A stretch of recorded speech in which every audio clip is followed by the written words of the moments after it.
You're not paranoid. You're just the one who noticed too much too early and paid for it in silence.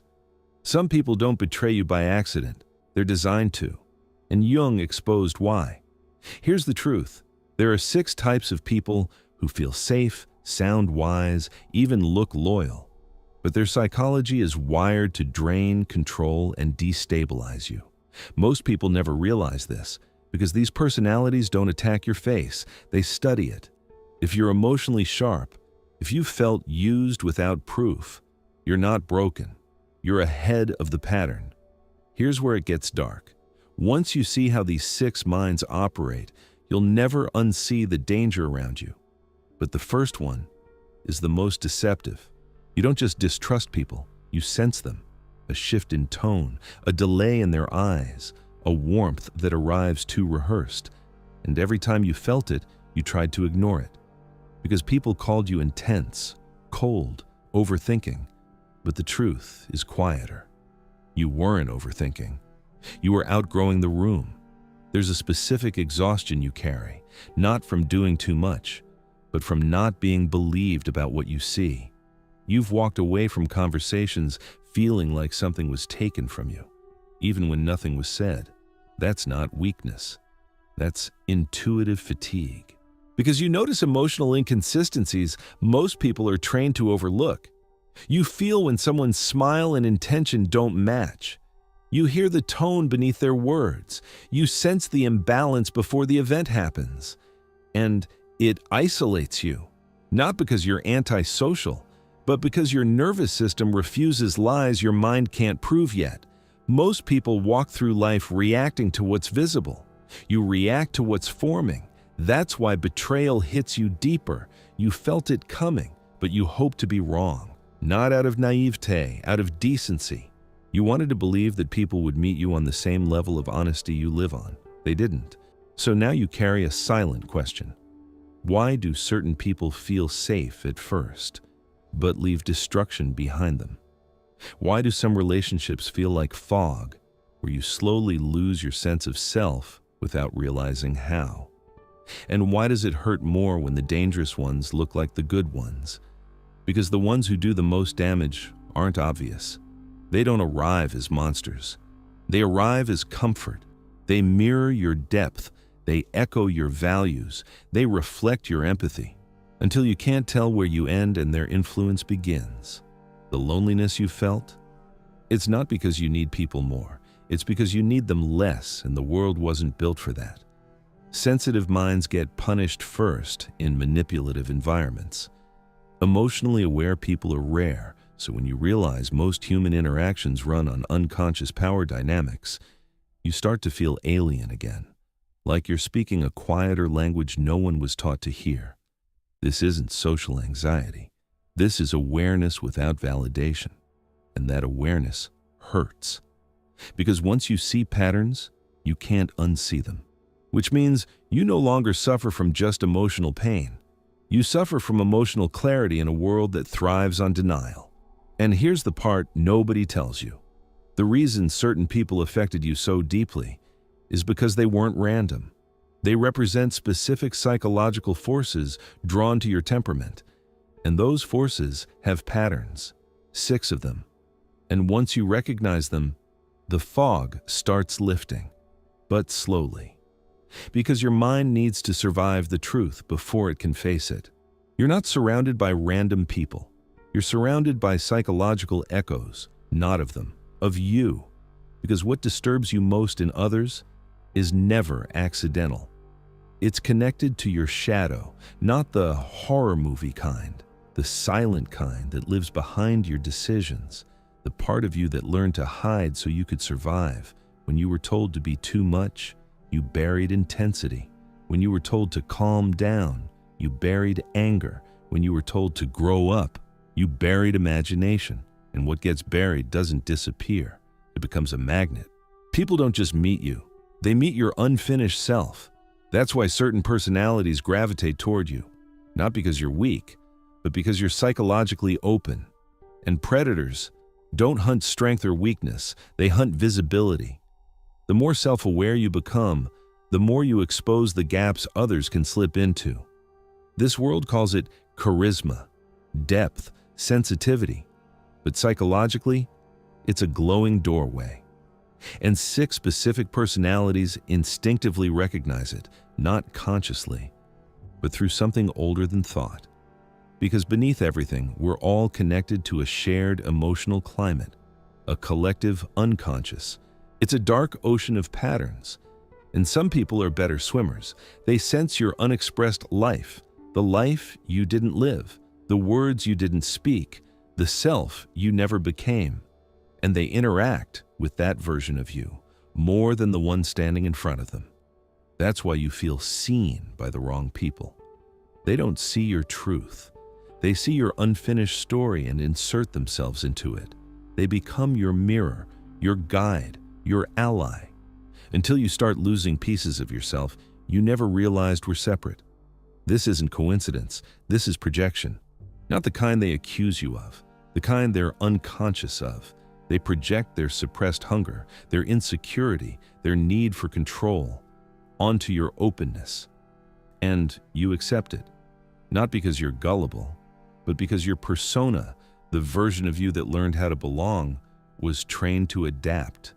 You learned to blend, to absorb, to keep emotional peace even when it cost you internal war. And here's the part most people never notice. The more you try to be good, the more you attract people looking for permission to be bad through you. Your empathy becomes their hiding place. Your silence becomes their shield. Your understanding becomes their excuse. And they don't even hate you for it. They need you for it. Because your emotional intelligence lets them avoid developing their own. So they attach, they orbit, they study how you respond. Not to connect, but to access. And every time you feel drained after a conversation, confused after a text, strangely heavy after a room, it's not because you're emotional. It's because your psyche was interacting with someone else's unfinished trauma. And you don't just feel their words, you feel their shadow trying to borrow your light. That's why this isn't about trust or distrust. It's about understanding which psychological forces are drawn to your type of energy.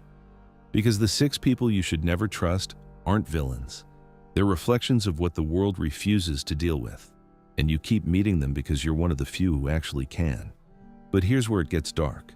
They're not drawn to your weakness. They're drawn to your capacity to carry what they refuse to face. And once that dynamic begins, they don't stop until one of you loses. Here's where it gets dark. The people who damage you most aren't the loud ones. They're the subtle ones, the ones who never raise their voice, but slowly lower your sense of self. Because manipulation doesn't rush. It adjusts the temperature, degree by degree, until you don't remember how warm you used to feel inside. Most people never notice this, because these 6 types don't take from you. They replace you. They replace your instincts with their logic, your boundaries with their interpretations, your intuition with their explanations, and you let them, not because you're weak, but because they never look dangerous. They look useful. They look wounded. They look impressive. They look spiritual. They look misunderstood. They look like progress, but psychologically, they perform the same function. They move you away from yourself. Type 1, the emotional parasite. They don't hurt you directly. They exhaust you indirectly. They share pain until you carry it for them. They open wounds so they don't have to heal them. At first, you feel important, needed, chosen. Then you feel tired, foggy, and oddly empty. Because while you were saving them, no one was protecting you. Type 2, the charm architect. They don't lie. They design reality. They build versions of themselves you fall into. The wise one, the victim, the visionary, the misunderstood soul. Every personality is tailored to your blind spot, not consciously, instinctively. They read the parts of you you don't talk about and construct themselves to fit exactly there, until you can't tell if you chose them or if they position themselves in front of your future. Type 3, the silent competitor. They don't attack. They compare, quietly, constantly. They celebrate you but study you, not for admiration, for subtraction. They don't want your success, they want your position.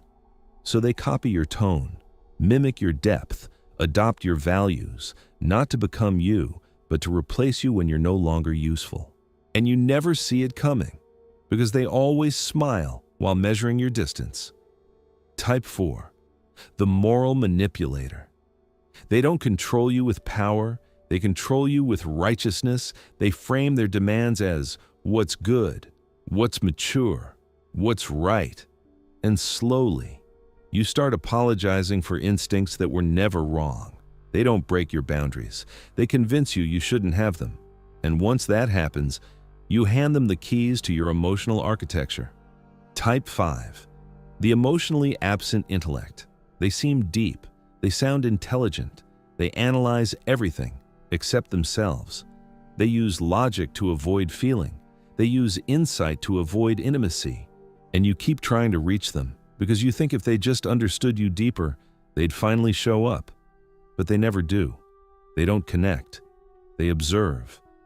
And while you're offering your inner world, they're taking notes. Not to love you better, but to stay unreachable. Type 6. The rescued one who resents you. The one you helped. The one you believed in. The one you stood by when no one else would. They don't hate you because you hurt them. They hate you because you remind them of who they failed to become. Your presence becomes a mirror. And people who avoid mirrors don't thank them. They break them. This is the disturbing truth. The more emotionally aware you are, the more attractive you become to unfinished, unconscious people. Not because you're kind, but because you make them feel less alone without forcing them to change. And they never forget that. But they don't respect it either, because respect only happens between equals. And these dynamics were never equal. You were ahead. And that's why it hurt. Here's something they never expect. You don't break from these people. You outgrow them. And that shift doesn't come from anger. It comes from awareness. Because once you see the pattern, you stop arguing with it. You stop trying to save it. You stop trying to explain yourself to it. You simply step out of its gravity. Emotionally awakened people don't seek revenge. They seek realignment, not with others, with themselves. And that changes everything, because the moment you stop reacting, their power collapses. Not dramatically, not loudly, silently. They start feeling small next to your stillness. They start sensing distance they can't close. They start realizing they no longer live in your head, and that terrifies them. So they test you with guilt, with nostalgia, with sudden kindness, with confusion, with accusations, new masks, same psychology. But now, you don't collapse into it, because something in you shifted. It's subtle, but permanent. You no longer try to be understood by those who made a career out of misunderstanding. You no longer over-explain to people who benefit from your doubt. You no longer give warmth to hands that only touch to measure how much they can take. Transformation doesn't make you colder, it makes you clearer, less reactive, less available, more precise. You stop giving emotional access to people who only wanted mirror access. You stop pouring meaning into containers that were designed to leak. And here's the micro-truth most people miss. You don't build boundaries, you become them. Your presence changes, your silence changes, your answers change, shorter, slower, less desperate. And suddenly, people either rise to meet your new frequency or reveal they were never meant to stay. The 6 you should never trust can only exist in your life if your inner world has open doors. So you start closing them, not with anger, with discernment, not with walls, with awareness. And as those doors close, something else happens. You begin attracting a different kind of energy. People who don't drain, they stabilize. People who don't challenge your boundaries, they recognize them. People who don't mirror your trauma, they mirror your growth. But this part is important. You don't attract them by trying. You attract them by no longer tolerating what you once excused, because your standards stop being verbal and start being energetic. You don't announce them, you embody them. And the world responds. Not immediately, not comfortably, but permanently. Because once your psyche recalibrates to self-respect, it becomes repulsive to anything that thrives on your doubt. And that's not cruelty. That's psychological evolution. Now it turns inward. Because the real conflict was never external. It was you versus the version of you the world trained, the persona you learned to wear to stay loved, to stay accepted, to stay safe, and the self that was never allowed to fully exist. They've been in silent war for years, one side craving truth, the other addicted to survival. You call it confusion, burnout, mood swings, isolation, but it's deeper than that. It's your unlived life knocking from the inside, the life you postponed, the voice you swallowed, the anger you converted into politeness. Society didn't need your full self. It needed your adjusted self, the quiet one, the useful one, the agreeable one. And you played that role well, too well, until your core started suffocating. And here's the part that hurts to admit. You weren't just betrayed by people. You betrayed parts of yourself to survive them, not out of weakness, out of necessity. But the body remembers, the psyche remembers, and the shadow remembers. That buried side of you doesn't want revenge. It wants integration. It wants to be seen without being punished. So it fights. Through overthinking, through emotional withdrawal, through sudden bursts of anger you don't recognize as yours. Because they have been waiting. Waiting for you to stop choosing peace that costs you truth. Waiting for you to stop calling self-abandonment maturity. And when you start changing, the world doesn't clap. It resists. Friends misunderstand. Family calls you distant. People accuse you of becoming cold because they liked the version of you that needed approval, the one they could redirect, the one they could guilt, the one they could predict. But the real you? Unpredictable, emotionally sovereign, harder to influence, and that terrifies them. So they pull, they test, they provoke, not because they hate you, but because change exposes their own stagnation. And here's where the inner battle sharpens. A part of you still wants to be liked, still wants to be easy, still wants peace even if it costs you blood inside, and another part is done negotiating, done explaining, done shrinking. That's the war, not between you and them, but between who you were conditioned to be and who you actually are when no one is shaping you. And this battle is messy. You'll miss them sometimes. The familiar chaos, the predictable tension, the emotional crumbs. Because toxic dynamics can feel like home when they last long enough. But comfort and truth are not the same thing. And this is where most people fall back. They run from the discomfort of becoming. They return to the old roles, the old masks, the old negotiations, not because they want to, but because evolution is lonely at first. But if you hold through it, if you don't betray yourself again, something else begins to happen. The noise inside gets quieter. The guilt fades. The over-explaining stops, and you start realizing you weren't losing people. You were losing illusions. There's a point where healing stops feeling like healing and starts feeling like loss. Loss of familiar patterns, loss of old versions of yourself, loss of people who only knew you when you were easier to touch. But this isn't decay. It's shedding. Not of skin, but of stories that never belonged to you. The path forward isn't loud. It doesn't announce itself. It doesn't look impressive. It feels like silence where chaos used to live.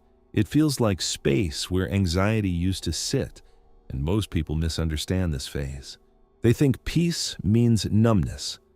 But real peace is alert without fear, observant without paranoia, present without performing. You don't become untouchable. You become unhookable. Because you no longer argue with people who want reactions as currency. You stop needing to prove your depth to shallow perspectives. You don't explain your boundaries. You demonstrate them by what you no longer tolerate. And slowly, The internal tension dissolves, not because life gets perfect, but because your soul stops fighting itself. You learn the difference between solitude and loneliness, between distance and abandonment, between emotional availability and emotional accessibility. And here's where it becomes philosophical, almost uncomfortable. You begin to realize the 6 types of people you should never trust were never just about them. They were teachers, not kind ones, not gentle ones, but precise ones. Each one activated a piece of your unconscious. Each one exposed a blind spot. Each one forced a confrontation with something inside you were avoiding. Not because you were broken, but because you were unfinished. And unfinished things attract other unfinished things. That's the law most people never learn. So the goal was never to hate them, or fear them, or erase them. It was to recognize what part of you they were speaking to. Because once you heal that part, they can't reach you anymore. Not because you built walls, but because there's nothing left for them to grip. And here comes the final unsettling realization. The 6 people you should never trust don't disappear from the world. They disappear from your world, not because they change, but because you do. They don't lose power, they lose access. And access was never about closeness. It was about resonance. They resonated with who you were. They can't resonate with who you're becoming, which means something both freeing and terrifying. You don't escape them by walking away. You escape them by outgrowing the version of yourself they needed to exist. And once that happens, you're not haunted by who hurt you. You're introduced to who you were before anyone had permission to shape you. And most people never reach that point because it requires letting go of stories where you were the victim and stepping into ones where you were the lesson, not for them, for you. And when you finally see that, the 6 people you should never trust stop feeling like enemies and start feeling like chapters, closed, understood, integrated, not forgiven, not forgotten, but no longer needed. And that's the twist. They were never meant to stay in your life. They were meant to reveal which parts of you were still waiting to be claimed.